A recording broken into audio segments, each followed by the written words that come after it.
ממש יהיה... יום הולדת, חגיגה נחמדת, נעים ומנחת, בכל בת, עמדנו ביום אחד, רק ביום הולדת, רק ביום הולדת.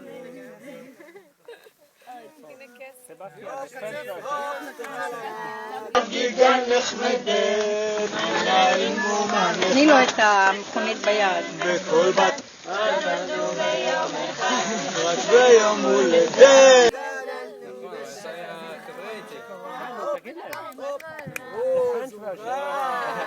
איזה עוגה. ספרי לנו מה היא מכילה. קמח אורגני מלא. איפה הסוכר פה? צילמו? יש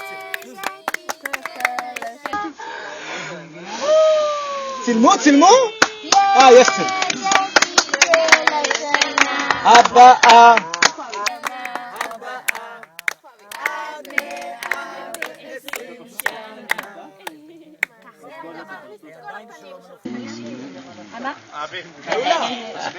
שעת הנאומים. כן, סבתא גאולה, את רוצה לברך? מי? לא מעוניין. תעמדי בבנן.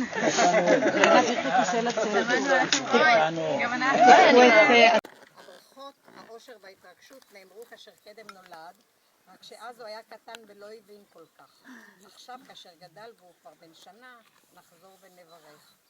איזה אושר והתרגשות כולנו חשים, איך ברגע... אחד בן שנה ולשנה הבאה, אין שנה לבאה. זהו, זה הברכות שלי. 1, 2. שנה הבאה.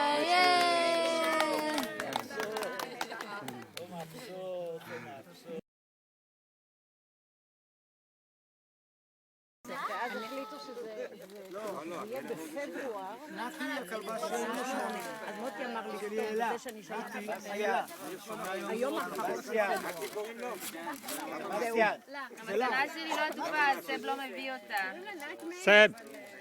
סתם בזבזתם כסף, יכולתם להביא לו ניירות עטיפה. זה מי אמר לי? זה מורן. לא, מי אמר?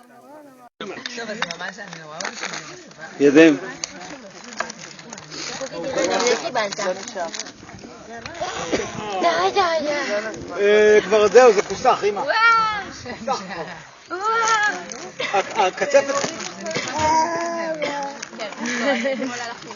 יאללה. ציצוק, אתה רוצה לפתוח עוד מתנות? תפתחי את זה.